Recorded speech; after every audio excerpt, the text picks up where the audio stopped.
3 बार ओम मंत्र के जाप से शुरू करेंगे। लंबी सांस लीजिए।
और फिर उंगलियां के ऊपर, आंखें खोलें, उंगलियां खोलें, कानों को ताप दें, चेहरे को ताप दें, माथे को, सर को, गर्दन को, दोनों बाजू, मध्य भाग। तो कल हमने हाथों के और टांगों के मर्म लिए थे। आज हम पहले धाड़ वाले मर्म ले लेते हैं, उसके बाद सर के मर्म लेंगे और उसके बाद फिर हाथ और टांग के मर्मों को रिवाइज कर लेंगे। तो हमने 8 मर्म लिए थे, आनी और तोड़ भी। अब इसके बाद ये जो फ्लैट एरिया है, इस फ्लैट एरिया में एक मर्म है। तो इसको जानने के लिए हम क्या करते हैं कि इस जगह पर आप देखोगे तो ये 4 उंगली ऐसे अंदर को चली जाती है, गड्ढा सा है, आगे पीछे हड्डी है और बीच में 4 उंगली ऐसे जाती है नीचे, ये ना। तो मर्म इसके गड्ढे में है। कहाँ पर है ये चीज जानते हैं, मतलब एक ही उंगली, एक ही पॉइंट है उस गड्ढे में, काफी लंबा, 4 उंगली जा रही, इससे लंबा है।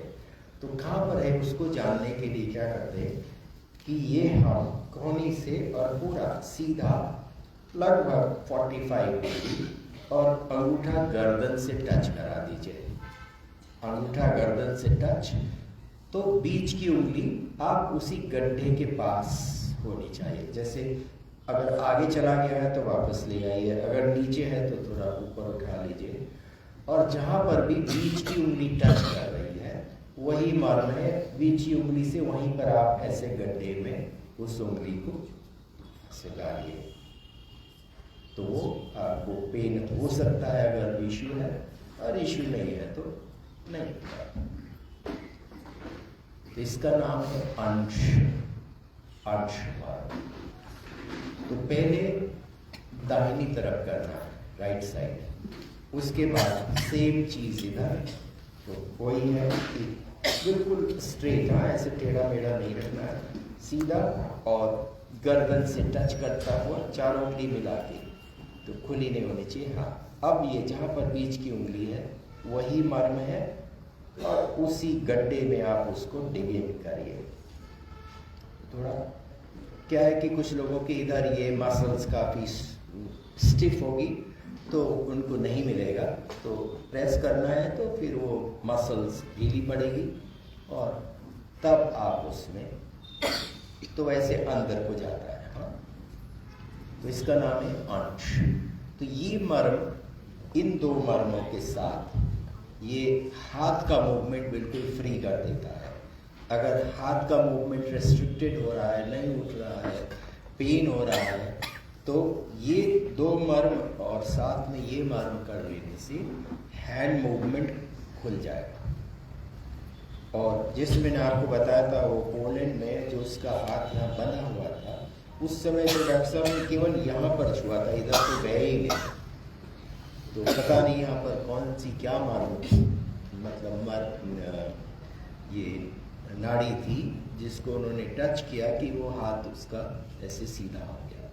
तो ये 3 मर्म अगर हम कर लेते हैं तो हैंड मूवमेंट और ये शोल्डर, फ्रोजन शोल्डर की शिकायत भी आपकी रिलीज हो जाएगी। तो ये मर्म 3 मर्म हो गए। अब 2 मर्म हमारा ये जो शोल्डर ब्लेड है, इस ब्लेड के ऊपर है। तो इन 2 मर्मों को जानने के लिए फिर से एक somebody will come here।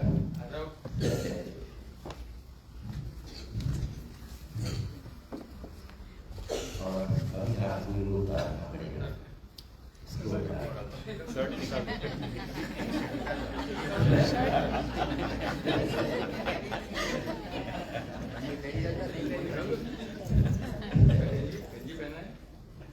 अंदर बनियन दे रही છે निकाला है बेटा, कहीं वांधो नहीं। अच्छा निकाल दे इधर रेवा निकाल दे जो निकालना तैयार है, ये ऊपर निकाल दे।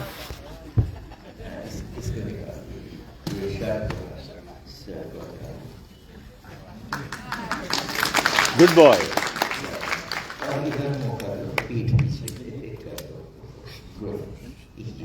और अभी देखिए इसका सिटिंग पोस्चर देखिए।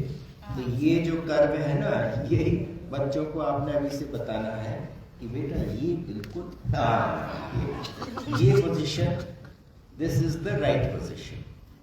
तो सबको प्रयास करना है कि हमने ये पोस्चर ले लेने से आप देखिए कि पूरा ब्रेन से और ये बड़ा स्टेबल है, तो इसमें आगे पीछे गिरना ये नहीं होगा। तो अभी जो मैंने आपको ये अंश मर्म बताया था, तो ये फ्लैट एरिया है और यहाँ पर ये आसानी से चारों उंगली जा रही है। और ये वाली उंगली, तो ये यहाँ पेन है, हाँ या ना, कितना गुड। तो ये तो अंश मर्म हो गया। ये शोल्डर ब्लेड है, ऐसे ये शोल्डर ब्लेड है। तो एक मर्म तो इसके यहाँ बीचों बीच में है, लगभग इस जगह पर। ये बीच की जो स्पाइन है, अब ये सीख लो कि हर समय ऐसे ही बैठना। तो ये तो स्पाइन है, तो अराउंड दिस हम छूते रहते हैं। हमारी जो मर्म की लाइन है वो इधर दोनों तरफ चलेगी ऐसे, और जनरली तो 4 उंगली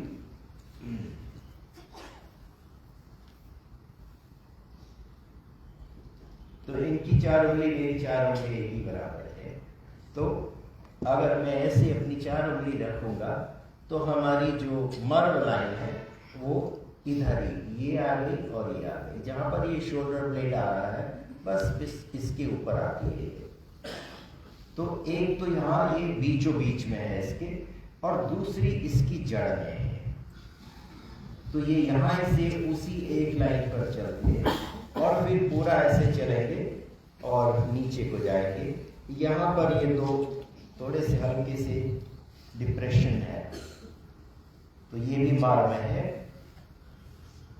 यहाँ पर मर्म है, जो आखिरी इनकी पसली है, इसकी जड़ में मर्म है, तो इस तरह से ये हमारे मेन मार्ग हैं जो इस पुस्तक में सब दिखाए हुए हैं। तो जो लोकेशन है, जब हम यहाँ पर ऐसे ये लगाते हैं अपना कमर में, तो हमारा अंगूठा ठीक इसी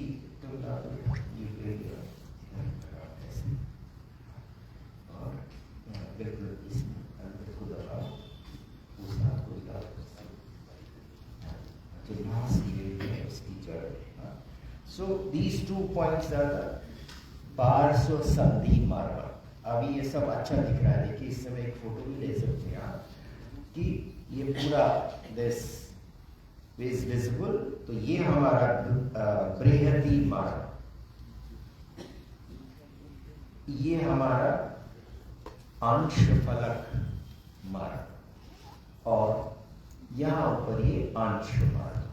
तो अंश फलक, बृहति और ये पार्श्व संधि जोड़। तो ये जो पसली है और इधर नीचे लोअर बॉडी है, तो ये दोनों का जोड़ है, तो इसको पार्श्व संधि कहा है। इसके बाद फिर ये हम और नीचे आते हैं, जहां पर ये बैठे हैं तो उसको कहते हैं कटितल, और यहां पर ये हल्का सा डिप्रेशन हमें नजर आता है, इसको कहा जाता है कुकुंदर। और 2 मार्ग इधर और इधर है, जिनको कहा जाता है नितंब, मतलब ये जो नितंब है। तो इस तरह से ये बैक में एक मर्मों की लाइन है। मैं इनका पीठ रखूंगा नहीं तो मैं लाइन खींच के भी बता सकता था, पर क्योंकि पुस्तक में सब दिखाया हुआ है, और ये YouTube में भी इस तरह की बहुत, आप कोई भी मर्म चाहो तो आपको मिल जाएगा। और अगर आप प्रोफेसर जोशी जी का नाम डाल के करेंगे तो उनके सारे विकल्प हैं। तो इस तरह से ये हमारे बैक पे है। तो अभी जब हम ये 2 भी चेक करेंगे और ये भी करेंगे तो ये पूरा खुल जाता है। इसका मूवमेंट, इसको ऐसे चलाओ इस तरह से, तो ये जो पूरा हमारा, ये देखिए कि ये पूरा मूवमेंट कंट्रोल करता है। और गर्दन, तो अगर ये कंधे थोड़ा आगे को आ जाते हैं, इस समय ये बिल्कुल सही पोस्चर है। इसको यहाँ ऐसे रखो, ऐसे रखो, तो ये बिल्कुल सही पोस्चर होती है, जिसमें नेक बिल्कुल आउट हो जाती है। तो आपका सर्वाइकल पॉइंट बिल्कुल फ्री है। और हल्का सा ये जैसे झुकते हैं, अभी जैसे ये, तो देखिए ये अंदर को आ जाता है, फिर इसका मूवमेंट बहुत रेस्ट्रिक्टेड हो जाता है। तो इसलिए शुरू से ही बच्चों की position back, yes, so all the time train that. और इस तरह से जब बैठेंगे तो आप देखिएगा कि फिजिकल हेल्थ, मेंटल हेल्थ सभी कुछ ट्यून अप होने लगता है। तो ये हमारे पीठ के मर्म हो गए। पार्श्व संधि, जैसा कि मैंने बताया, ये किडनीज के ऊपर है, तो ऑब्वियसली किडनी के फंक्शन को ये हेल्प करेगा। तो आपकी यूरिनेशन से संबंधित जितना भी चीज है, तो ये इस फंक्शन को देख लिया। और ये 3 ये और 2 अणी और कोड़ी, इनसे ये पूरा आपका ये भी और ये सब, तो इतने मार्ग तो यहाँ पीठ के हो गए। अभी फ्रंट से इस तरह, अभी फ्रंट से क्या है, एक फिर से सीधा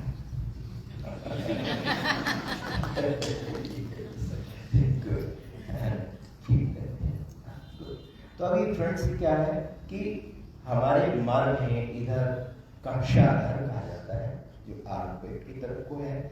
एग्जैक्टली कहां पर है उसको आइडेंटिफाई नहीं किया गया। इसी तरह से 2 fingers up and 2 fingers down यहाँ पर, तो ये स्तन मूल एंड स्तन रोहित, तो इस तरह से नाम दिए गए हैं। ऐसे इसके ऊपर नीचे हैं। तो इतने ये मर्म हमारे जो कि हमें नोन है, और इनको हम सब इनडायरेक्टली करते हैं।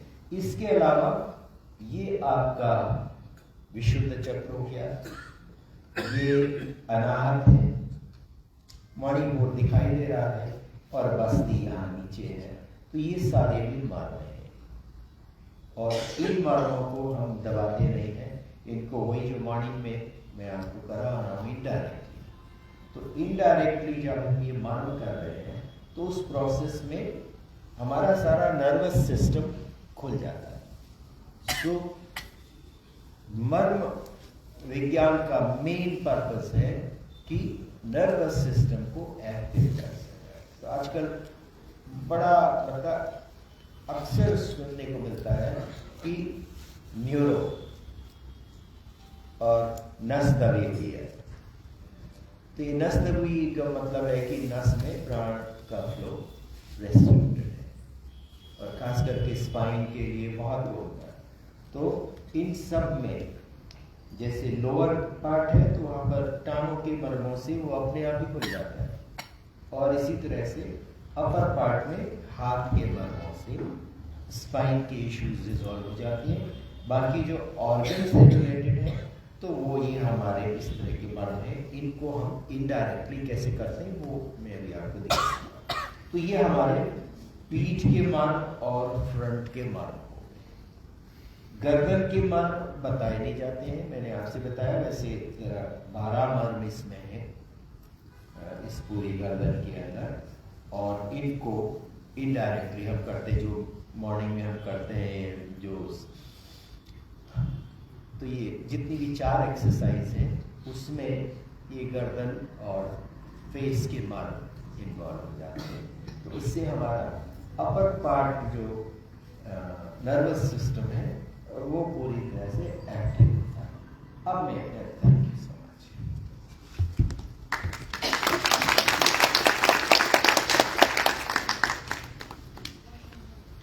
अब मैं आपको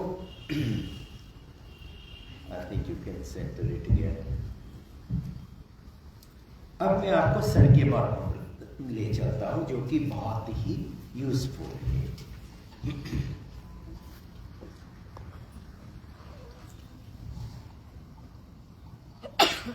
तो सर के मर्म हम अधिपति से शुरू करते हैं कि जो सर्वे सर्वा है। अधिपति मतलब कि who is all in all।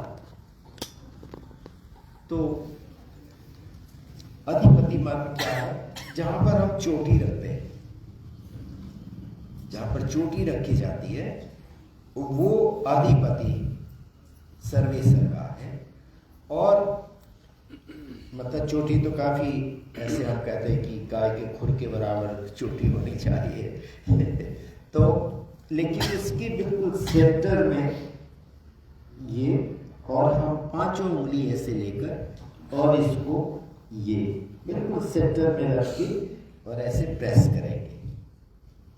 तो ये हड्डी को प्रेस कर रहे हैं और थोड़ा प्रेशर आप अच्छा लगा सकते हैं। तो इसका नाम अधिपति है। इसका मतलब कि यहां से सब कुछ हो रहा है। तो इसको मैंने समझने का प्रयास किया क्योंकि अधिपति का कुछ विशेष कार्य क्या है ये बताया नहीं गया, लेकिन मुझे ऐसा लगता है कि ये हमारा माथा है, यहां से और इस लाइन में बीच में हमारा दिमाग है और सब कुछ अधिपति दिमाग ही है, क्योंकि जो दिमाग चाहेगा वही होगा। तो इसलिए ये 5 उंगलियों से यहां से हम थोड़ा हमारे इस दिमाग को उठाते हैं। अगर डर है, नहीं इच्छा होती, तो इसका मतलब है कि ये थोड़ा डर है।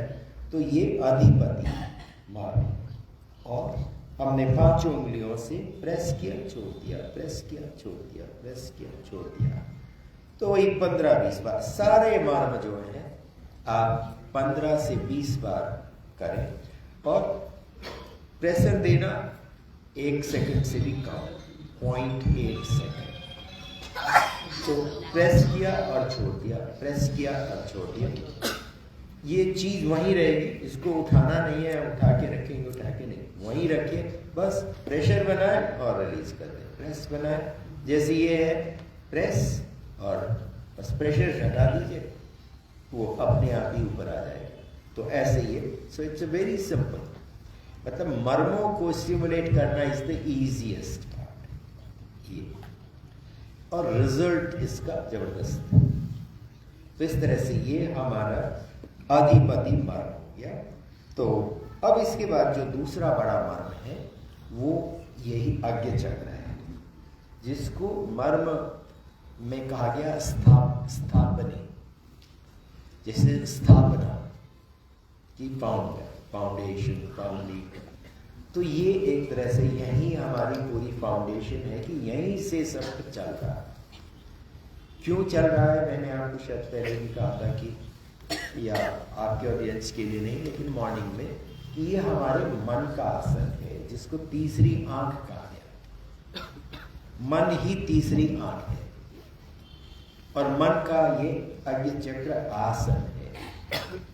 तो हमारे दिमाग से, बुद्धि के माध्यम से जो कुछ भी इच्छा है वो मन को बताई जाती है, और मन फिर यहीं से जो सुषुम्ना नाड़ी जाती है वो बॉडी, हमारी सेंसेस, बॉडी इनसे एक्शन कराती है।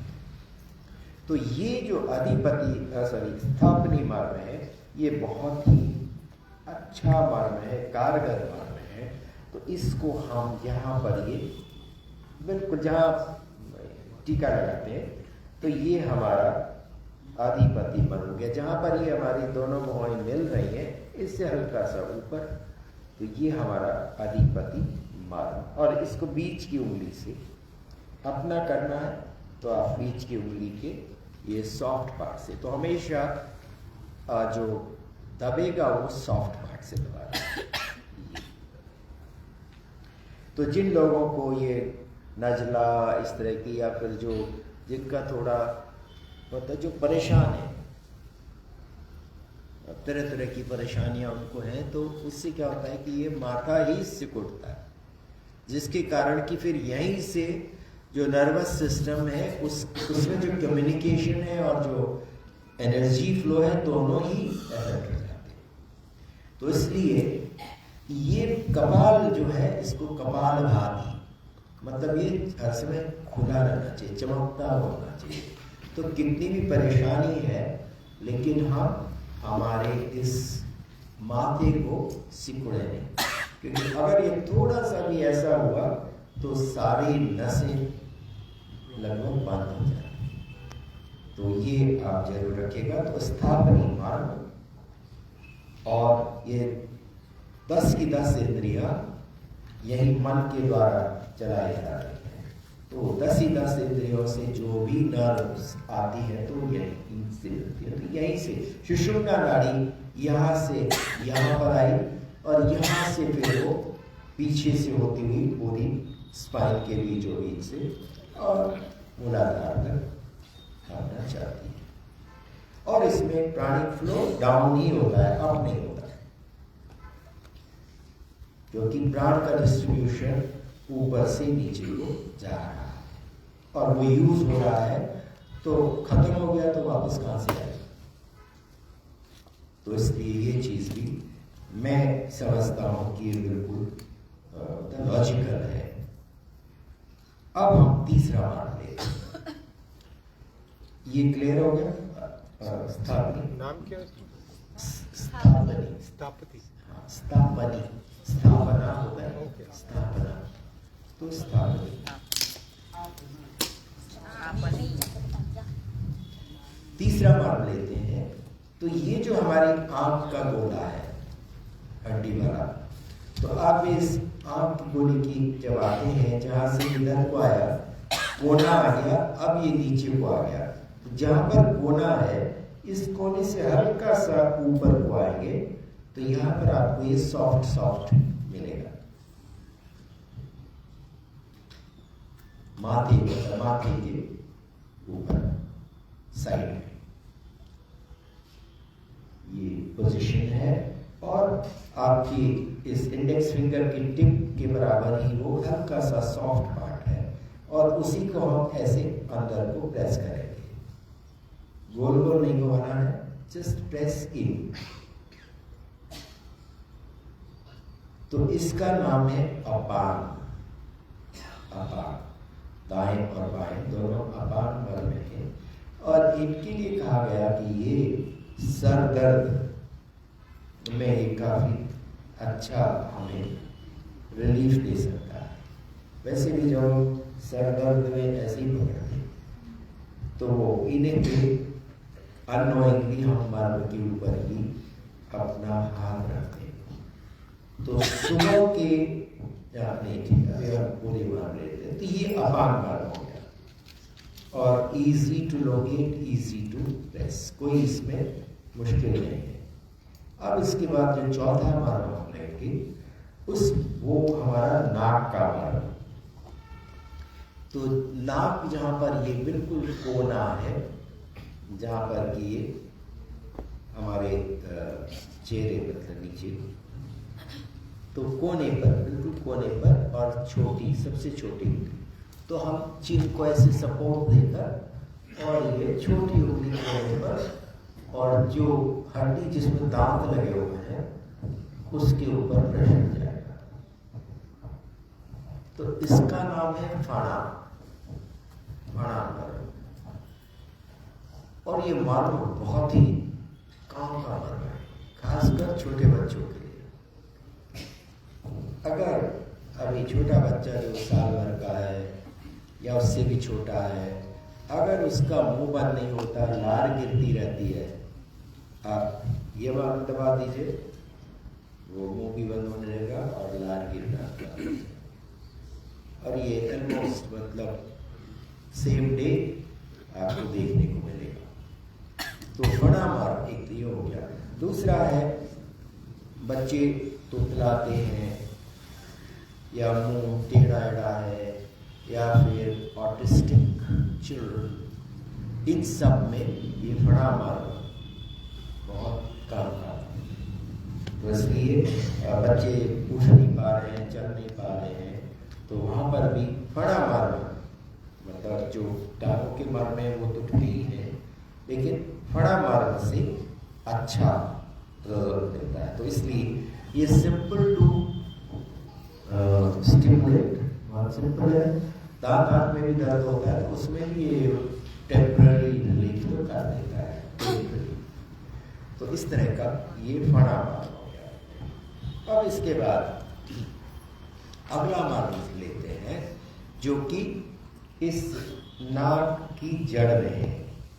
तो कैसे है ये, जहां पर ये नाक की हड्डी माथे से जुड़ी है, नाक की हड्डी माथे से गई है, तो जहां पर ये माथे को टच कर रही है उसके पास हम ये इस तरह से कर सकते हैं, या फिर ये ऐसे भी ले सकते हैं। ये भी एक अच्छा मैंने देखा, और ऐसे एक और तरीका भी है, ऐसे भी हम ये अंगूठी का ऐसे लेके भी कई तरीके से ये जस्ट, क्योंकि है स्पेशल कि हमने नाक की बोन को के बिल्कुल जड़ में, जहाँ पर कि वो माथे के बोन की तरफ वो जुड़ रही है, उस जगह पर हल्का हल्का, मान लीजिए ये है तो हमने इसको हल्का हल्का ऐसे दबाना है नाक की हड्डी, ये बिल्कुल जड़ के पास।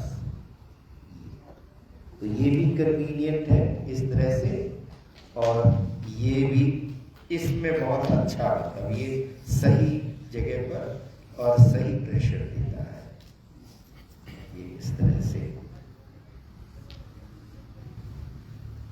तो इसका नाम है सिंघाटक, सिंघाटक मर्म। और सिंघाटक बताया गया है कि यहाँ पर 4 नाड़ियां, और ये चारों नाड़ियां यहाँ आज्ञा चक्र पर आ रही है। और डॉक्टर साहब का यही कहना है कि यहाँ से जो हमारी जिह्वा है, नाक है, कान है और आंख है, इन सब की जो नसें हैं वो इसी सिंघाटक मर्मों के रास्ते से आज्ञा चक्र पर आ रही है। तो जो मन के पास सबका मैसेज आना है, क्योंकि बिना मन को क्रॉस किए वो आगे बढ़ेगा नहीं। तो ये वाला भी मर्म बहुत अच्छा मर्म है, क्योंकि ये हमारी इंद्रियों को एक्टिवेट करेगा।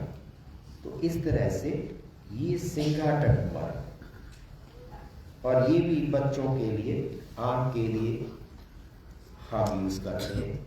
अभी जैसे स्वामी जी को भी इन मर्मों से बहुत लाभ हुआ, जो बल्कि बंद हो गई थी तो खुलने लगी है। कल भी एक महिला आई थी और उसी समय मैंने ये मर्म किए तो वो जो बहुत बिल्कुल मतलब परेशान थी तो ढीला पड़ गया सा। तो इस तरह से ये मतलब ये मर्म नाजुक है और आपने मतलब बहुत सावधानी से, क्योंकि ये सीधे से सारी सेंसेस से रिलेटेड है। तो ये हमारा सिंघाटक मर्म आ गया। अब हम इसके बाद सर पर चलते हैं। तो सर पर क्या है कि ये जो हमारा स्कल है, गोलक हड्डी का, तो ये दो भागों में बना है। इसके ऐसे दो हैं और ये इस तरह से जुड़ा हुआ है। तो हम क्या करते हैं कि ये जो बीच की मांग है, तो अलोंग दिस बीच की मांग ये मर्म इस मांग के ऊपर है और दो मर्म ऐसे आते हैं। तो यहाँ पर ये कई जोड़ है इस स्कल की हड्डी के। तो डॉक्टर साहब ने यही बताया कि ये फॉल्ट लाइन है। तो फॉल्ट लाइन हमेशा थोड़ी कमजोर होती है। तो अगर हम इन फॉल्ट लाइन्स पर प्रेशर डालते हैं तो वो ब्रेन को स्टिमुलेट करता है। तो हम क्या करते हैं कि हम ये कोना इधर अपान मर्म में रखेंगे और दोनों तरफ अपान में। अब हम ये जो पहली छोटी उंगली है ये ठीक अपने आप बीच मांग में आपस में टच कर जाएगी, बीचों बीच, मांग के बीचों बीच। फिर रिंग फिंगर है वो भी टच कर जाएगी, तीसरी फिंगर बड़ी है वो भी टच कर जाएगी। तो तीनों को टच करा दीजिए बीच की मांग में और तीनों उंगली फ्लैट हो जाए, तब फिर हथेली फैला दीजिए। तो हथेली फैल जाएगी तो आप देखेंगे कि ये हथेली आपके कान के पर्दे को छू रही होगी, इधर से हल्का हल्का टच कर रही होगी। तो अगर टच कर रही है तो ये बिल्कुल सही पोजीशन आ गई है। अब इस समय इन उंगलियों के नीचे 13 मर्म है, 5 ये गोलक में है और 4 इधर, 4 इधर और 4 इधर, ये हथेली के नीचे है। तो हम इन सारे मर्मों को दबाने के लिए क्या करते हैं कि हथेली से तो आप ऐसे दबाओगे अंदर को और उंगलियों से नीचे को। तो ये सांस छोड़ते हुए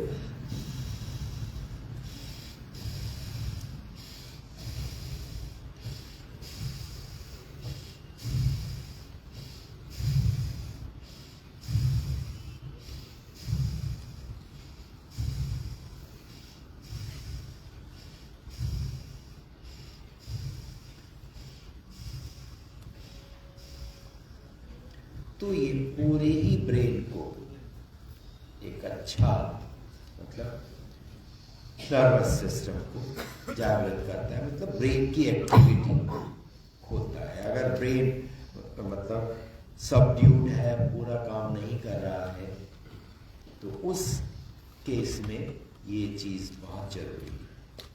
और अगर ब्रेन को सफिशिएंट प्राण की सप्लाई नहीं आ रही है तो फिर ब्रेन बॉडी को नहीं संभाल सकता और ये स्टेज बहुत ज़्यादा होती है। आजकल सेरेब्रल हेल्थ चैलेंज हो गया है, क्योंकि सेरेब्रल हेल्थ का मेरे हिसाब से, मेरे लॉजिक में यही है, इसका जो रॉ मटेरियल है वो है फैट।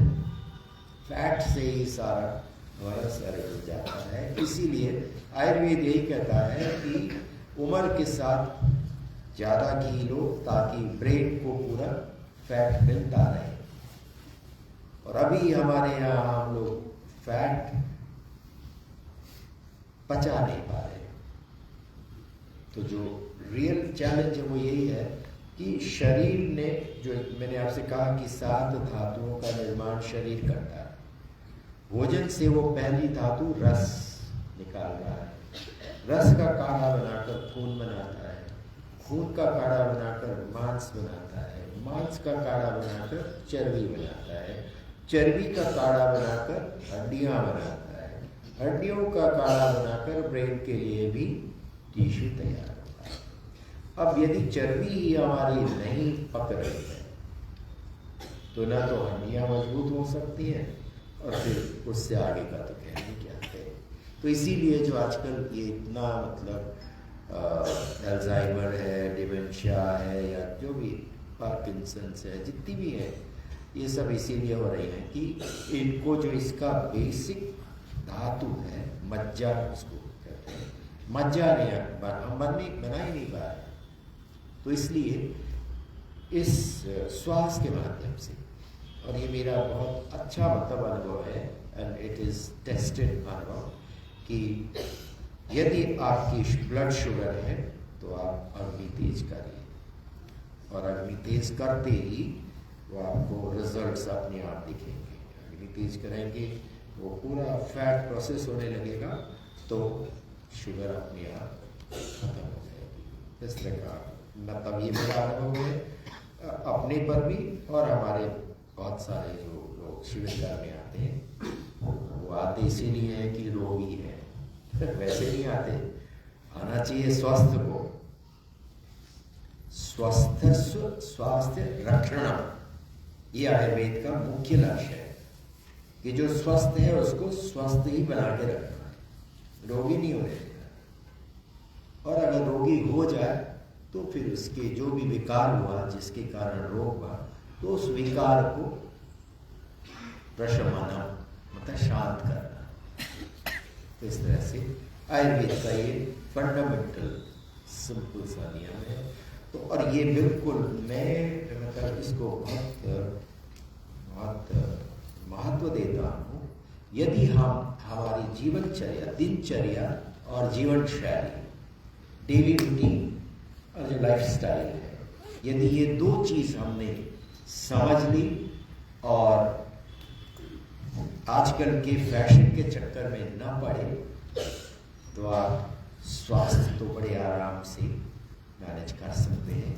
दूसरा चैलेंज जो आजकल एक दिमागी चैलेंज है कि हमारी इच्छाओं को कैसे हम मैनेज करें, तो योग का बिल्कुल अलग, उसका इस शरीर से कोई लेना देना नहीं है, तो बिल्कुल ही अलग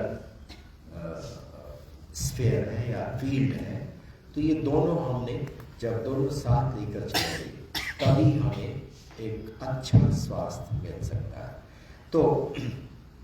तो मैंने आपको ये 13 मर्म, तो यहाँ पर जो 5 मर्म है सर के ऊपर, इनको सीमंत मर्म कहा जाता है। सीमंत, यहाँ पर ये सीमंत, सीमंत इस तरह का जो भी है, तो ये हड्डी के ऊपर है और जोड़ों पर है। जो इस गोलक के जो जोड़ हैं, 3 शायद इस लाइन में ही है और 2 ऐसे इधर पीछे की साइड से आते हैं। तो इस तरह से, लेकिन स्पेसिफिक कहाँ है वो लोकेशन है, जरूरत नहीं है।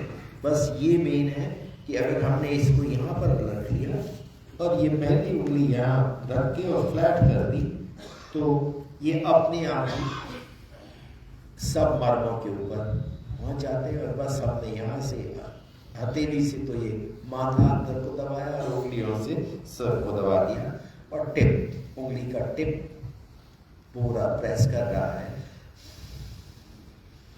इसको डॉक्टर साहब ने वो ऐसे भी कहते हैं क्लोज लोटस, की अभी कमल का फूल खिला नहीं है तो क्लोज लोटस करके इसको बोलते हैं जी। अंगूठा दबाना है, हाँ, थंब भी से जी। All 5 fingers will press the skull। तो ये बोन है, बहुत ज्यादा तो उसको आप दबा ही नहीं सकते, लेकिन उस गोलक में हल्का सा एक स्ट्रेस डाल रहा है, जिसके कारण कि ब्रेन में थोड़ी हलचल हो जाए। तो पर्पज ये नहीं कि हमने इसको कोई उस दबाने से थोड़ा जैसे एक अर्थक्वेक सा, सो हमने दिमाग में एक हल्का सा छोटा अर्थक्वेक बनाना है ताकि दिमाग एकदम उठ जाए। तो मेरे विचार से तो यही इसका पर्पस है क्योंकि और कोई पर्पज यहाँ हमें दिखाई नहीं देता। तो ये हमारा हो गया। इधर जो ये मर्म है, इनके नाम, ये अपान तो मैंने आपको बता ही दिया। अपान के ठीक पीछे हल्का सा ऊपर आवर्त होता है, उसके ऊपर उत्क्षेप होता है और उसके ऊपर श्राम। तो इस तरह से ये एक हल्के से, जैसे ये आर्च है तो यहाँ पर अपान हो गया, ठीक इसी के पीछे आवर्त हो गया, यहाँ पर उत्क्षेप हो गया और यहाँ पर शंख हो गया। तो ये है यहाँ पर, लेकिन दबते इन जगहों से है, ऐसे ही। तो 4 मर्म इधर, 4 मर्म इधर, 8 और 5 मर्म स्कल के ऊपर, तो 13 मानो तो ये सर में हो गए। और उसके बाद आप देखो कि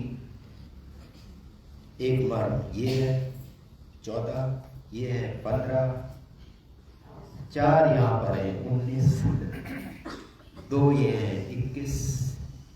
अब हम लेंगे कान का मर्म, 2 हो जाएंगे तो 23 हो जाएंगे। तो कान का मर्म जानने के लिए क्या करेंगे, आप बिल्कुल से हाथ सीधा करिए, कोहनी से मोड़िए और फिर हथेली से मोड़कर कान के पर्दे के पीछे, तो बीच की उंगली आपकी एक हड्डी की वो टच कर रही है। तो जो हड्डी है और कान का पर्दा है, उसके बीच में गड्ढा है, उस गड्ढे में अंगूठा रख लीजिए ये। और अब इस अंगूठे से जो कान का पर्दा है, गड्ढे के पास, उस पर्दे को कान के छेद की तरफ को दबा दो, तो कान बंद हो जाएगा। हुआ? अगर नहीं हो रहा तो हल्का सा नीचे ऊपर करके देख लें, जहां से कान के पर्दे की जड़, आप कान के छेद की तरफ को दबाएं और छोड़ दें, दबाएं और छोड़ दें, press release, press release, press release. तो इस तरह से हम दोनों ही कानों में यह अंगूठा रख लेंगे और फिर दोनों ही कानों के पर्दे को press and release, press and release.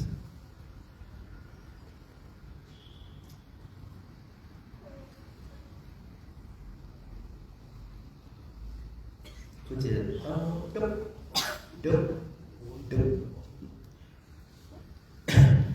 तो इसका नाम है विदुर मर्म, विदुर।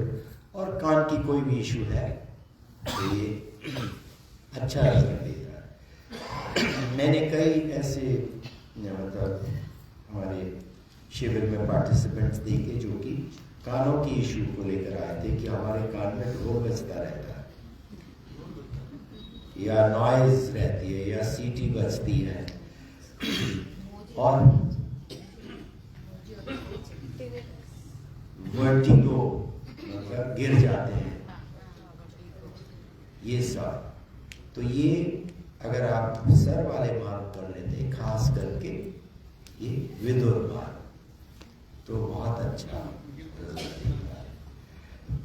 मुझे मालूम नहीं था, क्योंकि जब शुरू में हमने मर्म सीखे तो, लेकिन जब रिजल्ट्स मिले आश्चर्य हुआ कि ऐसा हो सकता है।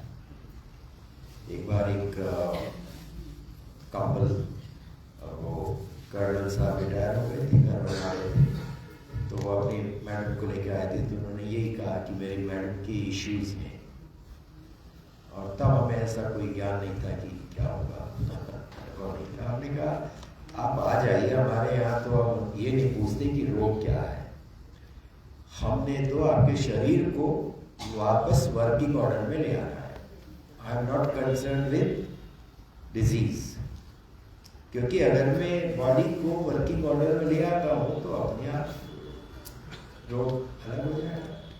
अगर मशीन आप में जो भी परेशानी है, आप अगर मशीन को ठीक चलाने की कर लें तो परेशानी खत्म हो गई। तो मेरी अप्रोच ये है कि मैं किसी बीमारी से ज़्यादा कंसर्न नहीं हूँ। हमारा कंसर्न है कि आपकी ये मशीन सही चलाई जा रही है कि नहीं, और अगर सही नहीं चलाई जा रही है तो हम आपको उसको सही चलाना सिखा रहे हैं। अब आप देख ही रहे हैं कि श्वास की क्या हालत है, और प्राण का तो कुछ समझ ही नहीं है, मन की कोई पता ही नहीं है कि मन का क्या है, मन क्या करता है इस तरह से। और ये भी नहीं मालूम है कि शरीर वही करेगा जो दिमाग में सोचेंगे।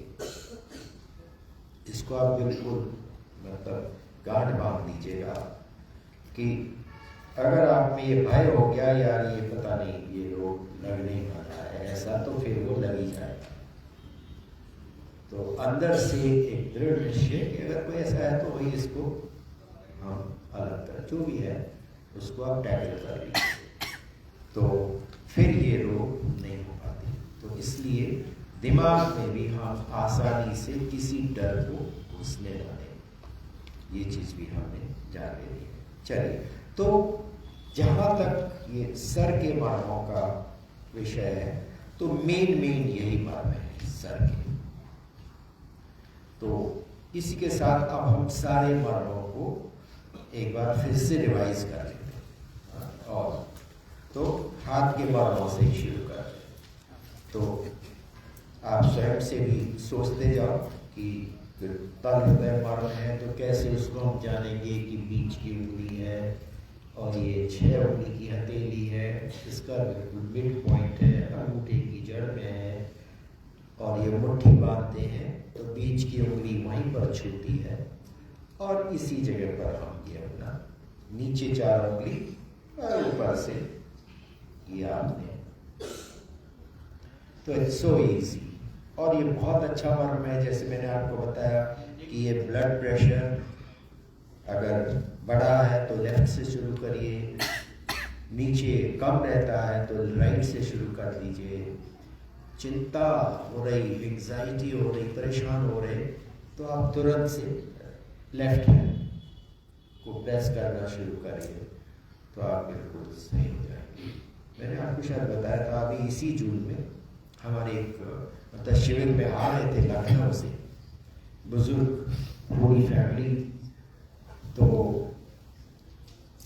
रास्ते में बरेली रुके एक रात होटल में, क्योंकि एक दिन में पूरी ड्राइव नहीं हो सकती थी। अगले दिन निकले तो हमारे यहाँ पहुँचते 7 बज गया, और वो लास्ट जो माउंटेन क्लाइंब है तो उसमें वैसे नौसिया होने लगता है। तो जब वो हमारे यहाँ पहुँचे तो उनको एक तो नौसिया हो रहा था, लगभग 80 वर्ष के, और दूसरी तरफ उन्होंने देखा यार ये तो यहाँ सुनसान है, यहाँ तो खाली एक ये मकान है जिसमें हमने रहना है, बाकी तो यहाँ कुछ है ही नहीं, और यहाँ तो कोई डॉक्टर ही नहीं है, मुझे कुछ हो गया तो क्या हो गया, तो वो बता रहे। और उन्होंने तुरंत से अपनी बेटी को फोन किया लखनऊ में, वो डॉक्टर है कि भाई यहाँ तो ऐसा है, मुझे तो बहुत घबराहट हो रही है। तो बोली कि पापा आप वहाँ से निकलो जल्दी, और टैक्सी को वो भी रोक लो, और मैं आपकी होटल बुकिंग करती हूँ शहर में रानीखेत में। तो मुझे बताया गया कि भाई वो आ तो गए हैं लेकिन जाने को गए। तो जब मैं उनसे मिला तो उन्होंने यही कहा कि मुझे बहुत घबराहट हो रही है, और हमने ये डिसाइड कर लिया है कि हम यहाँ रुकेंगे और रानीखेत जाएंगे, और हमारी बेटी ने वहाँ रिजर्वेशन कर दिया है, पेमेंट हो गया है। मैंने कहा देखिए वो अच्छा उनकी स्थिति थी कि वो खुला हुआ था और परेशान थे, तो मैंने उनसे ये कहा देखिए आप पहले तो थोड़ा मुंह बंद कर लीजिए, क्योंकि ये जो आप मुंह से सांस ले रहे हो तो आपका दिमाग तो काम ही नहीं कर रहा है, इसीलिए घबराहट हो रही है। घबराहट होने का मतलब है कि brain is not able to cope. ये जो स्ट्रोक वगैरह ये सब होते हैं ना, दिस इज यही इशू है कि ब्रेन कोप नहीं कर पा रहा है। तो मैंने उसे कहा आप थोड़ा सा ये और थोड़ी सी जरा सांस लीजिए, नाक से थोड़ी सी सांस लीजिए, और मैंने कहा अब आप आके यहाँ बिस्तर में बैठिए, टांगें थोड़ी सीधी करिए, आप खड़े हैं वैसे ही ब्रेन को ब्लड सर्कुलेशन भी नहीं मिल पा रहा। बिठा के मैंने उनको कहा देखिए अगर आपकी मौत आ ही रही है तो वो होटल में भी आएगी, वो आपके होटल जाने से वो नहीं रुकेगी, वो तो आएगी। तो आप इतना क्यों घबरा रहे हो? हमें चांस दो ना, अभी हमें 10 मिनट दीजिए। तो 10 मिनट को बोला आप यहाँ पास थोड़ी नाक से आप सांस बढ़ाइए। फिर मैंने उनको एक हृदय मार्ग किया तो बोली अब घबराहट ठीक हो गई। तो 10 मिनट नहीं लगा, अपनी लड़की से बोले वही घबराहट तो कम हो गई है। और मैंने उनको समझाया, देखिए ये पहाड़ है, यहाँ पर होटलों में भी कोई नहीं होगा। आप ये मत समझे कि वहाँ डॉक्टर मिल जाएगा, कोई डॉक्टर नहीं मिलेगा। यहाँ कम से कम हमें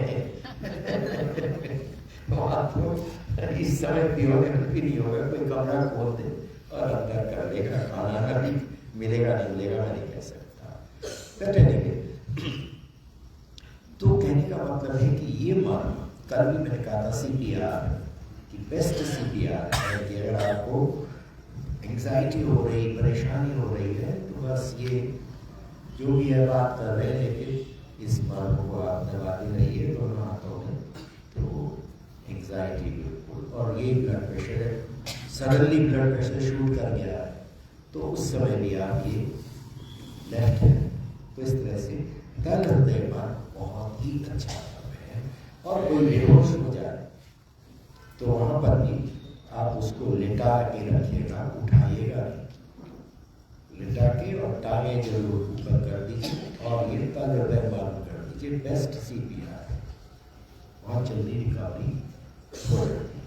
और हमने ये की हुई है हमारे शिविरों में, ऐसी इवेंट मतलब इंसिडेंट्स हो जाती है, क्योंकि अब जो वैसे ही इतना इलाज के बाद ठीक नहीं हुआ, उसके बाद हमारे पास आ रहा, तो इंसिडेंट्स होती हैं, पर हर एक जो है वो बहुत जल्दी रिकवर करता है। इस तरह की दूसरी इवेंट भी हुई थी, जिस दिन एक शिविर जा रहा था, वो 67 वर्ष की महिला, काफ़ी उनको इश्यूज थी, और 6 दिन में इतना बढ़िया हो गया था, बहुत खुश थी।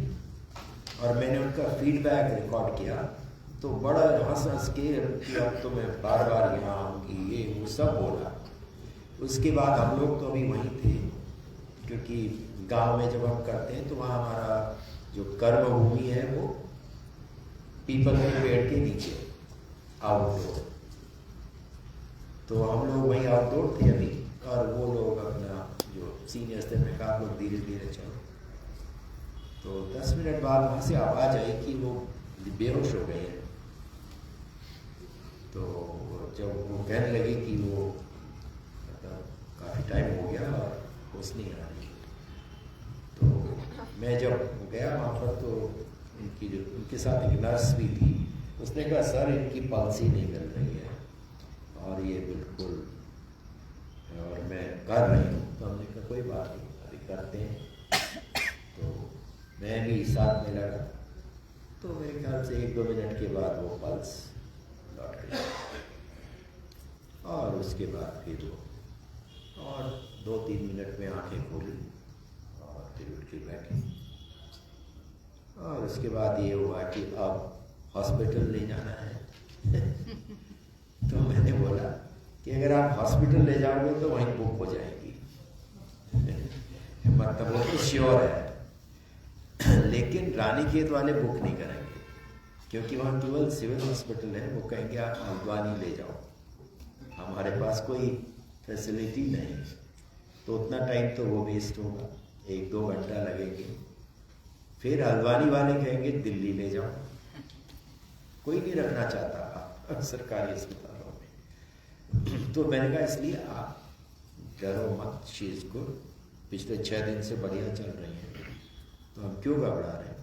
और आपके पास बढ़िया SUV है, एक पूरा उसमें लिटा दो इनको, रास्ते में कोई बात होगी तो देख लेना जो भी नियरेस्ट हॉस्पिटल मिलेगा, नहीं तो मेरे हिसाब से ये बढ़िया करके घर जाएंगी। एंड शी वेंट होम, कोई हॉस्पिटल जाने की जरूरत नहीं थी। 1 हफ्ते बाद में गया तो बड़ी खुश थी। कहने लगी आपने अब काफ़ी हमें सक्षम कर दिया है। तो ये सक्षम होना बहुत जरूरी है कि अपने पे भरोसा करिए, शरीर पर भरोसा करिए, ये जो विल पावर तो हमने को समझाना है, क्योंकि हॉस्पिटल में आपको कोई जो हॉस्पिटल देगा उससे कहीं ज्यादा अच्छा आप घर पर मैनेज कर सकते। और अगर अंत आ ही गया है तो आराम से जल्दी हो जाएगा। कहाँ हॉस्पिटल में आप मतलब पैसा भी बर्बाद करेंगे और पेशेंट को भी परेशान और परिवार भी परेशान। तो ऐसे ठीक होने से क्या फायदा है। अगर उम्र हो गई है, मतलब ये जहाँ पर भाई उम्र हो गई है, 80-85 साल हो गए हैं, अब अगर शरीर बढ़िया मतलब एक अच्छा जीवन लायक नहीं है तो जितनी जल्दी वो कहे कि अब मुझे विश्राम दे दो तो उसको स्वीकारना है। तो ये मृत्यु को स्वीकारना भी एक बहुत बड़ा मतलब समझ अपनी बिठानी है कि यदि हमारी जैसे मेरी अवस्था पूरी हो गई है तब क्या करना है यार, जब तक चलेगा बढ़िया है। जिस दिन लगा कि ऊपर वाले को कहीं और पहुंचाना है मुझे तो बढ़िया है, दूसरी लोकेशन में पहुंचाएंगे। तो इस तरह से अपना आउटलुक इस तरह का बनाना जरूरी है। ये जो अध्यात्म का है, आज इसरो में भी हमारा ऐसा ही लेक्चर था कि आप लोग ब्रह्मांड को देख रहे हो, इतने नक्षत्रों में जा रहे हो, लेकिन एक ब्रह्मांड यहाँ अंदर भी है, इसको समझना भी जरूरी है। और ये समझ में आ जाए तो फिर क्या है। तो इस तरह से आगे चलते हैं। अगला मार्ग क्षेत्र मार्ग मैंने आपको बताया था और बहुत इजी है। हम ये इसको दोनों को टच कराते हैं तो अपने आप फ्लैट हो जाता है। और वैसे भी ये बिल्कुल इसके साइज का है और इसका प्रेशर हल्का सा आप अंगूठे की तरफ को रखना। तो जैसे हम बीच में दबा रहे हैं, हल्का सा अंगूठे की तरफ को। और एक और है, जैसे आप लेडीज चूड़ियाँ पहनती हैं तो ऐसे हम ये इसको दबाते हैं। ये बहुत अच्छी एक्सरसाइज है, तो डेली ये वाली एक्सरसाइज जरूर कर लेनी चाहिए। जो सीनियर्स हैं ये अपने पांचों इनको थोड़ा प्रेस कर लीजिए। डॉक्टर साहब भी जो है वो ऐसे प्रेस कर देते हैं। ये बहुत अच्छा ये पूरे मतलब ब्रेन तक को देता है और ये हाथ भी आपकी बढ़िया है। तो ये इस तरह से एक जनरल है, इसमें कोई पूरा, क्योंकि हम देखते थे पहले से जब घर में चूड़ी पहनाने वाला आता तो पहला काम यही करता था कि इनको थोड़ा ढीला करो। तो ये जोड़ अगर, और ये मतलब मेल्स सबके लिए है, तो ये अगर ऐसे हम कर लेते हैं तो ये फिर सारा यहाँ से देखिए, यहाँ से सारे ऑर्गन्स के नर्व्स जा रहे हैं। तो ये बहुत ही सिंपल तरीका है। हमने मर्म नहीं भी दबाया, ये कर लिया ऐसे, ये कर लिया, है ना। ये जो इतनी सारी एक्सरसाइज है ये नेचुरल है और इनमें हो यही रहा है कि ये नर्वस सिस्टम को खोल देता है। तो ये भी पूरा ऐसे ये दबाना है। ये तो आजकल टैपिंग कई तरह की चीज़ें आ गई है और कितनी तरह की कर रहे हैं, लेकिन ये बिल्कुल स्पेसिफिक है। बस आपने सही जगह प्रेशर दे देना है। तो ये शिफ्ट हो गया नर्व, ये थायराइड के लिए बहुत अच्छा मर्म है और पूरा एक तरह से हार्मोनल बैलेंसिंग बॉडी की देता है। तीसरा फिर ये मणिपाल, ये भी बहुत आसान है। जमीन की तरफ को फेस कर दीजिए और बिल्कुल कोने पर बीच की उंगली अंगूठे से ग्रिप बढ़िया बनाना है और फिर ये जितना बड़ा गोल चक्कर बन सके उतना बड़ा गोल चक्कर बना लीजिए। तो ये पूरे ब्रेन के लिए बहुत अच्छा। और जो छोटे बच्चे होते हैं सेरेब्रल पाल्सी वाले, तो उनके लिए ये चीज़ बहुत अच्छी है, बोथ वेज। और दोनों हाथों में हमने both arms. Good reverse.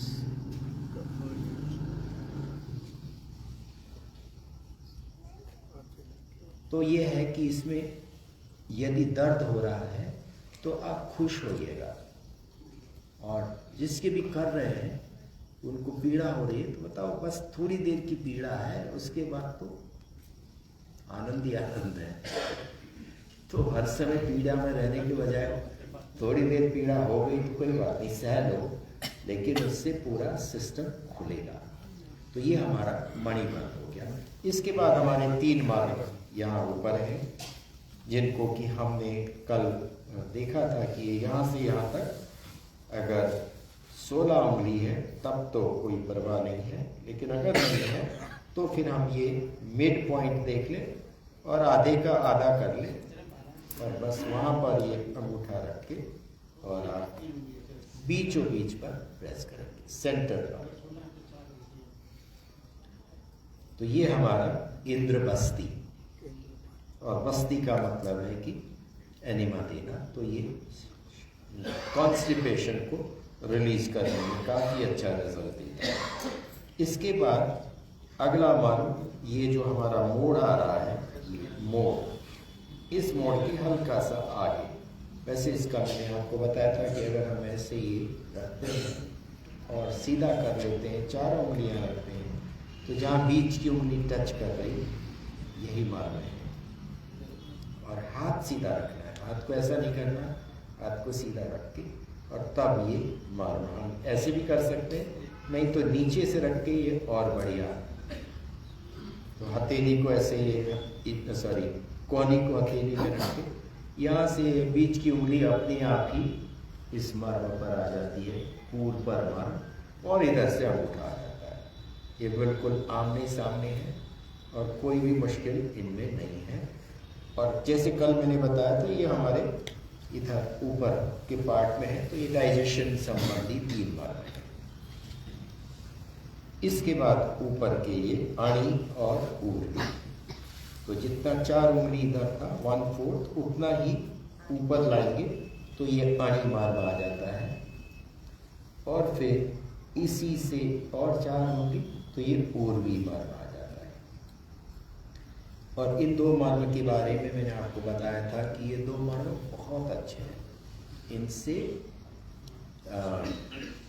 ये ऊपर और पेन रिलीफ और नींद दोनों में ये काफ़ी अच्छा कंट्रीब्यूशन करते हैं।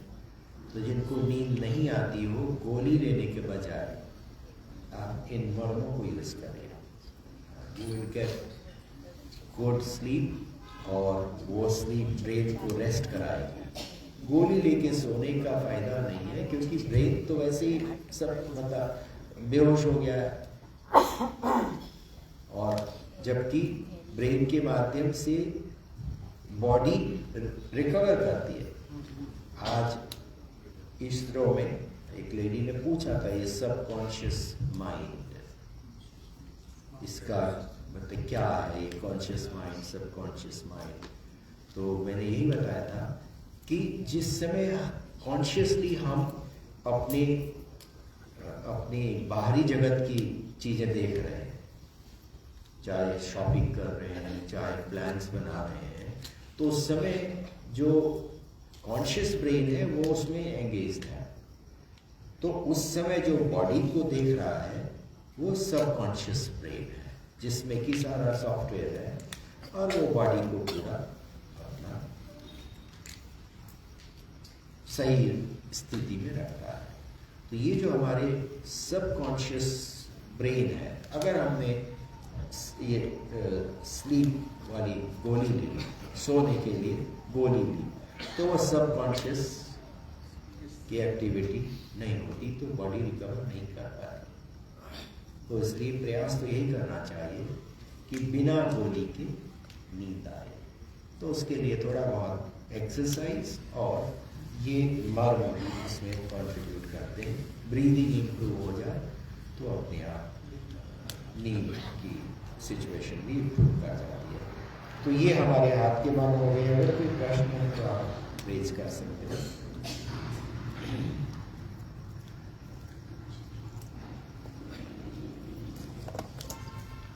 गुड। तो हम टांग के बाद जी सर, आपने बताया बेहोश होने के बाद यहाँ पे अपने को प्राइस करना है, तो पहले लेफ्ट लेना है राइट? वहाँ पर तो फटाफट मतलब थोड़ा ये दबाइए, थोड़ा ये दबाइए, राइट लेफ्ट दोनों को फटाफट दबाइए। कोई ऐसे वन इसका वो नहीं है। और 2 जने हैं तो दोनों को साथ साथ भी दबा दिए और पैर के भी दबा सकते हैं चारों।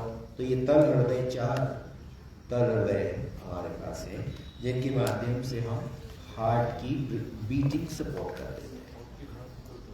तो इस तरह से नींद के लिए दोनों बाजू दबाने का एक ही बात। नहीं दोनों, नींद के लिए नींद के दोनों, यस यस। ये कभी भी एक हाथ नहीं, दोनों हाथ हमेशा। अगर इधर दर्द हो रहा तो ये नहीं है कि इसी को करना दोनों पे है, बैलेंसिंग करनी है। ये सब एनर्जी बैलेंसिंग है बॉडी में, तो हमेशा दोनों साइड पे करेंगे।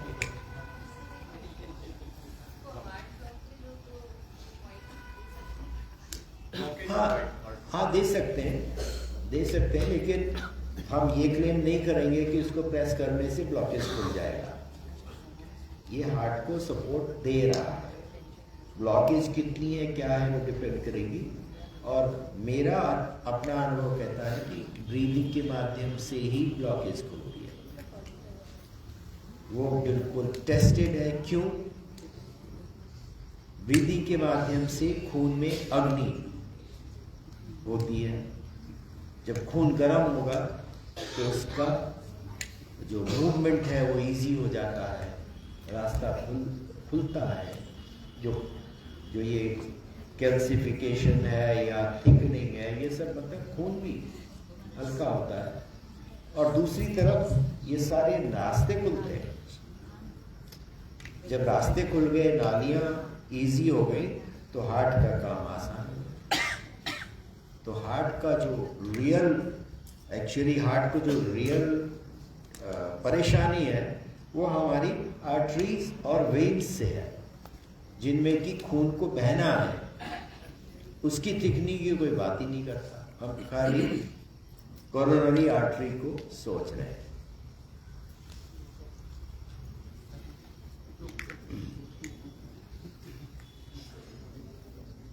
जय श्री कृष्ण सर। आज मेरी उम्र 59 है और मेरी जब 10 साल की उम्र थी तो किसी ने कह दिया कि ये इसको सांस फूल रही है, तो डॉक्टर के पास ले गए, एक्सरे करवा दिया। तो डॉक्टर ने कहा ये 7 दिन के बाद मर जाएगा। तो पूछा कि भाई ये क्यों है, तो कह रहे कि इसका जो हृदय है इसके अंदर छेद हो गया है, तो वो खून गलत दिशा में जा रहा है। तो आप उसके लिए कुछ हमें बताएं तो। नहीं, अभी तो आप 50 साल जी गए हो। 59 पूरा किया। हाँ, तो फिर कहाँ छेद है? अब तो छेद है ही नहीं। अब तो छेद बाद में, इस समय पहले क्लास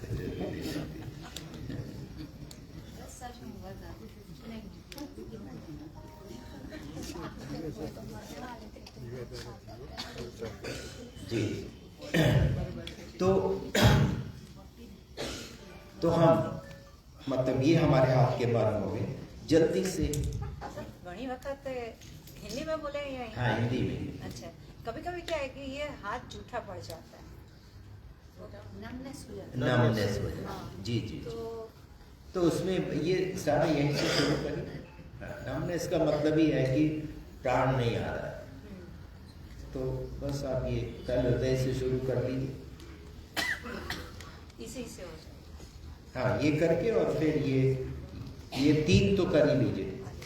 देखिए ये 3 जो मार्ग हैं, तल हृदय मार्ग, क्षिप्र मार्ग, और इसको तो आप कोई भी कैसा भी हो इनको फटाफट कर दीजिए, क्योंकि ये 3 वाइटल ऑर्गन्स है। हार्ट है, एंडोक्राइनल सिस्टम है और ब्रेन है। तो इन तीनों को तो अलर्ट कर ही देना चाहिए कि भाई जागो यार, कुछ गड़बड़ हो गया है। तो इसलिए ये 3 मर्म आप जरूर कर दीजिए और देर तक करिए। ऐसा नहीं कि एक बार किया और कुछ नहीं हुआ। 5 मिनट, 10 मिनट। ये जो लेडी थी इनको लगभग शायद 4 मिनट लगा था पल्स वापस आ गया। तो वो करते रहना है, मतलब ऐसा नहीं, और आएगा वापस।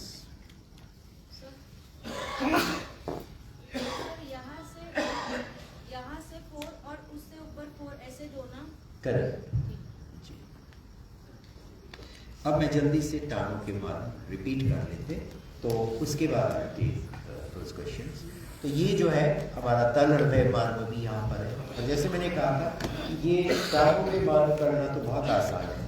ये पैर वाला तो आप किसी भी तरह से ऐसे रख लीजिए तो ऐसे भी हो जाता है, इस हाथ से इस हाथ से भी हो जाता है, तो जैसे भी यहाँ रख के भी हो जाता है। तो ऐसा नहीं है कि ये हम नहीं कर सकते वाली। फिर इसी तरह से ये भी मार्ग यहाँ पर क्षिप्र मार्ग, ये भी बड़ा आसान है कि सामने ही रख के, और आपका ये जैसे राइट लेग है तो लेफ्ट हैंड, और ये बड़ी आसानी से यहाँ पर दोनों के बीच में आपने डालना है अंगूठा। जी ये वाला जो हम कर रहे हैं ना अभी, ये क्षिप्र मार्ग है, तो ये भी वही हार्मोनल, इसका पर्पज एक ही है। देखिए जो टांगों के मार्ग में वो नाभि से नीचे वाले भाग को देख रहे हैं, और हाथों के मार्ग नाभि से ऊपर वाले को देख रहे हैं। काम दोनों का एक ही है। जी। तीसरा मार्ग जो बड़ा मार्ग है वो ये गुल्फ मार्ग। तो गुल्फ वाला मैंने कल आपको बताया था। ये वाला मार्ग क्या है कि हम इसको अगर ये मिल गया तो आपको पक्का होगा कि हाँ मिल गया, क्योंकि ये टक टक करता है। तो टक टक हो रहा है तब तो सही है, नहीं हो रहा है तो आपने थोड़ा इधर उधर दाएं बाएं ऐसे देख के आपको मिलेगा, और ये जरूर आप 90 डिग्री पर लाइएगा। अगर आप ऐसे रखोगे तो अंदर रहता है तो नहीं मिलेगा। तो इसको 90 डिग्री लेकर और हम इस तरह से ये हमें, तो ये बड़ी आसानी से, पेनफुल है मतलब इसमें दो राय नहीं है, लेकिन ये बहुत जल्दी आपको आराम देता है। और मेरा अनुभव यही है कि जिनको टांगों की प्रॉब्लम है, फर्स्ट थिंग हम देखते हैं कि वो सूजन उसी समय कम होती है, जिसका मतलब है कि प्राण का फ्लो हुआ, ब्लड फ्लो शुरू हो गया, तो अर्ध काम हो गया। इसके बाद अगला मार्ग इंद्रबस्ती, तो वो भी हमने बताया था जहाँ से ये काफ मसल शुरू होती है, या फिर आप ऐसे 8 उंगली इस टकने से देख लें तो ये उसी जगह पर आता है, और ये 4 उंगलियां नीचे से रखकर प्रेशर हमने यहाँ से देना है, लेकिन यहाँ से हम थोड़ा सपोर्ट ले लेते हैं, और ताकि ये हम नीचे से उंगलियों को अच्छा दबा सके। तो ऊपर ऐसे रख के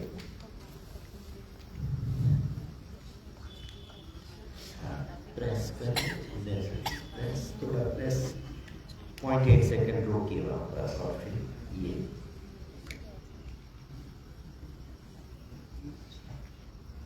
तो ये हमारा इंद्रबस्ती मार्ग हो गया कि नीचे की साइड से जैसे वेरिकोज वेन्स इस तरह की जो चीजें हैं, ये इंद्रबस्ती मार्ग उनको खोल लेगा। और फिर ये हमारा जानु मार्ग है। तो जानु मार्ग हम ये फ्रंट में जो अंगूठी का पैड है इसको यहाँ फ्रंट पे रखिए, और उंगलियां साइड में ऐसे ही।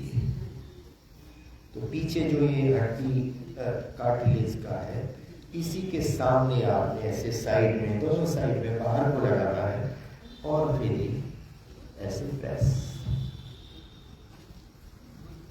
ये फिंगर्स इस तरह से। तो ये हमारे जानु मार्ग हो गया। और ये उंगली यहाँ पर है, उसको आप वज्रासन में बैठ जाते हैं, तो ये हमारे हो जाते। अब हम ये प्रश्न लेते हैं, अच्छा प्रश्न है कि साइनस, साइनस के लिए कौन सा मार्ग है। देखिए साइनस के लिए पहले हम साइनस को समझ लें कि साइनस प्रॉब्लम क्या है। तो साइनस की प्रॉब्लम यही है कि ये यहाँ पर नाक में हमारी एयर कंडीशनिंग मैकेनिज्म है, कि जो सांस श्वास हम ब्रीथ करते हैं, ये उस श्वास को बॉडी टेम्परेचर पर लाता है। मान लीजिए बाहर गर्मी है, पर हम उस हवा को लेंगे तो गर्म हवा अंदर जाएगी, तो ये उसको कूल डाउन कर देते हैं। और अगर बहुत सर्दी है बाहर, बहुत ठंडी हवा है, तो ठंडी हवा यहाँ से जाएगी तो फेफड़े में आने से पहले गर्म हो जाएगी।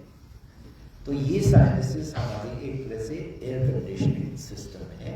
दूसरा ये जो एयर पोल्यूशन है उसको भी ट्रैक करते हैं। हमारे यहाँ नाक में पहले तो बाल हैं, एयर फिल्टर है, तो उसमें सारा डस्ट पार्टिकल ये वो, उसके बाद साइनसेस में भी दूसरा लेवल है जहाँ पर कि कोई भी वायरस अगर है तो ट्रैक होता है। तो ये हमारा डेली ड्रेन होना चाहिए। तो डेली ये जो जल नीति कहा जाता है, ये मतलब हमारे 6 क्रियाएं होती है योग में इन चीज़ों की सफाई के लिए। तो जल नीति का लोटा अभी आश्रम में भी अवेलेबल है और उसमें आप पानी लेते हैं, उसकी टोटी यहाँ लगाते हैं, मुंह खुला रखना है, मुंह से सांस चलती है और हम ऐसे सर ऐसे झुकाएंगे, थोड़ा आगे झुककर ऐसे झुकाएंगे तो वो पानी यहाँ से ऊपर जाता है और दूसरी नाक से बाहर आएगा।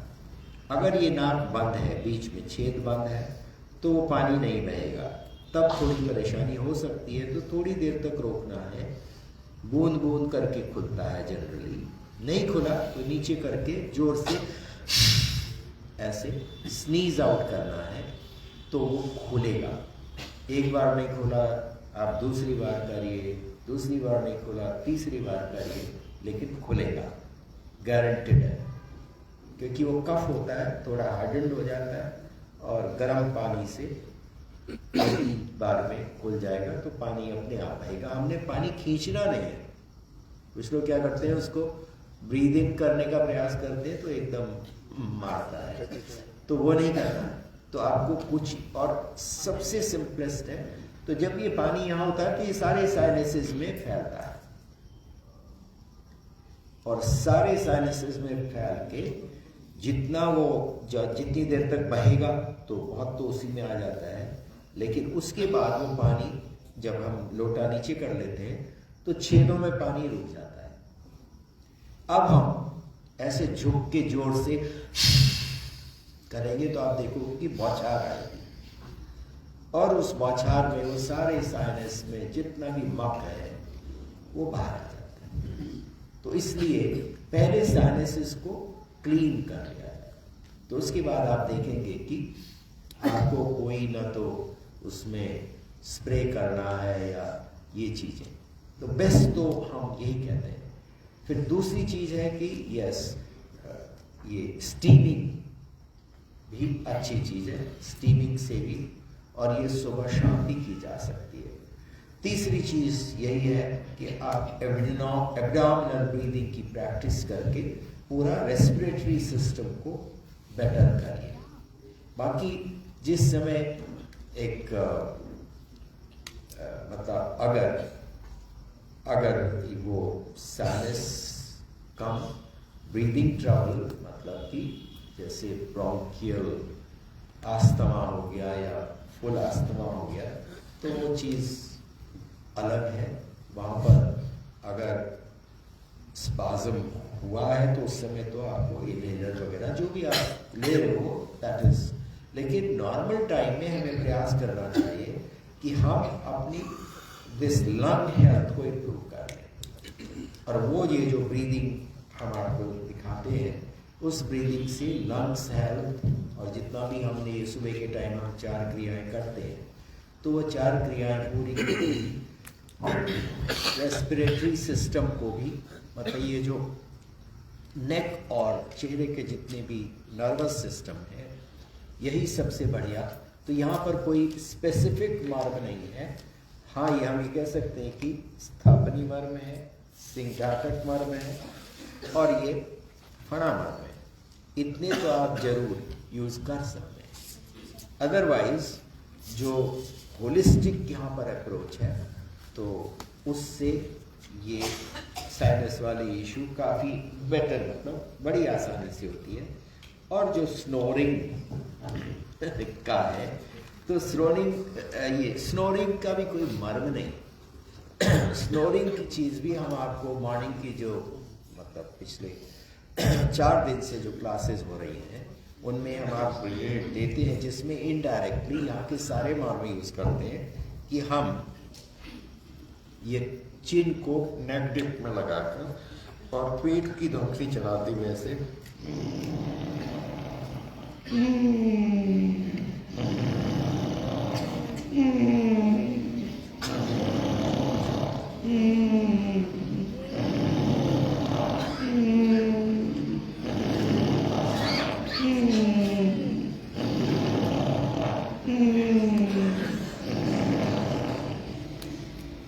यहाँ इरिटेशन करेगा और उस इरिटेशन से यहाँ का कफ निकलेगा। तो अपने आप ही हमारी जो ब्रीदिंग मतलब ट्रबल है, ये जो स्नोरिंग है, स्नोरिंग इज प्राइमरली हमारा रेस्पिरेटरी सिस्टम ब्लॉक्ड होता है। और खास करके सोते हुए जब सबकॉन्शियस ब्रीदिंग हो रही तो वो ब्रीदिंग हो ही नहीं पाती, तो फिर हम मुंह से सांस लेने लगते हैं और तब ये स्नोरिंग बढ़ती है। अगर आप किसी को स्नोरिंग करते समय देखें तो काफी स्ट्रगल कर रहा होता है सांस लेने के लिए। तो इसलिए स्नोरिंग के लिए हमने मतलब ये यहाँ पर मर्म दबाने नहीं है, इनडायरेक्टली आपने करने हैं। तो इनडायरेक्टली मर्मों का मैंने सारा जो हम दे रहे हैं तो उसमें यही है। दूसरा जो उज्जयी क्रिया होती है वो भी इसके लिए अच्छा मर्म है कि ये जो हम ऐसा करके और गहरी सांस खींचेंगे।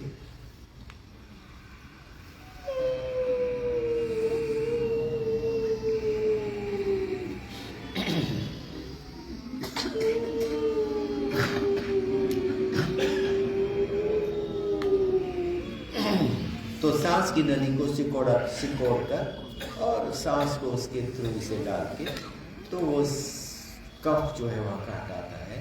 और ये चीज़ जिस समय आपको परेशानी हो उस समय नहीं ये चीज़ जिस समय आप ठीक ठाक है उस समय की जाएगी। जिस समय मान लीजिए ब्रीदिंग ट्रबल हो रहा है तो उस समय तो आपने इनहेलर है जो भी आपका उस समय आप ले रहे हो वो लेना है।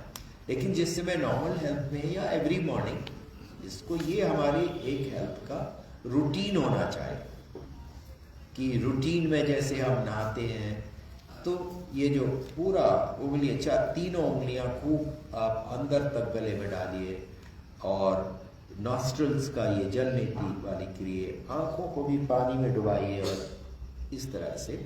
तो ये सब चीजें एक तरह से क्लेंसिंग में आ जाती है। बाकी जो पेट की सफाई है वो मैंने शायद कल पता नहीं इंडिविजुअल बताया था कि आप सुबह उठते ही पहले 1 लोटा पानी तो पी लीजिए। सीनियर्स थोड़ा मे बी अगर आपको पेशाब वगैरह बार बार पहले ही वैसे जा रहे हैं पानी पी के और भी हो तो वहाँ पर आप अपने हिसाब से देख सकते हैं। लेकिन यंगस्टर्स जो हैं 50-60 वाले तो 1 लीटर पानी तो आप सुबह उठ के पहला काम बिस्तर में ही रखिए रात को और 1 लीटर पानी पी के ही आप बिस्तर छोड़ो। तो वो 1 लीटर पानी आपके पेट को एकदम फ्लश कर देता है क्योंकि खाना सब बचा हुआ है। अब पूरा वो फ्लश करेगा पेट, यहाँ इस पेट को फ्लश कर देगा। हम किचन में सब बर्तन धोते हैं, ये भी किचन है, यहाँ कभी नहीं धोते, डेली धोना है। तो जब हम पूरा पीते तो एकदम छोटी आंत में आ जाएगा सारा पानी। अब वो छोटी आंत में पूरा पानी ब्लड में आएगा और अब वो ब्लड को धोएगा तो यूरिन। तो इस तरह से आप इसको देखिए कि ये पानी जो है एक्चुअल में स्टमक तो बिल्कुल फ्लश कर रहा है, उसके बाद वो सारा 1 लीटर पानी खून में आया और अगले 3-4 घंटे में सारा पानी पेशाब के तौर पर बाहर आ जाएगा। तो वो खून से सारा टॉक्सिन निकालता है, किडनीज की हेल्थ इंप्रूव होती है। नहीं, इसमें सुबह के इस पानी में, क्योंकि ये पानी धोने के धुलाई हो रही है, पानी के 2 कार्य हैं। एक तो ये धुलाई करता है, जैसे कि कपड़े धोने हैं तो उसमें आप नींबू नहीं डालोगे। लेकिन अगर हमने अन्य चीजें हैं तो जिस समय हम भोजन कर रहे हैं, अगर हमने जैसे शहद लेना है या इस तरह की चीजें तो वहां पर उसको क्या कहते हैं, उसको एक पान के रूप में यूज करते हैं कि उसके साथ पान किया जाता है कि पानी में जैसे दवाई ले रहे हैं, तो वहाँ पर पानी क्या काम कर रहा है कि दवाई को खून में ले जा रहा है। इस तरह से इसके दो कार्य हैं। जैसे भोजन का रस निकला तो उस रस को खून में पानी ही ले जाएगा।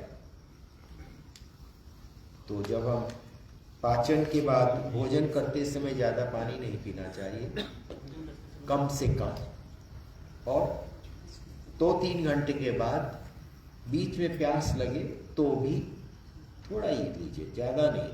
गर्मियों में भी थोड़ा लीजिए ताकि वो भोजन का जो मंथन है वो अच्छा हो जाए।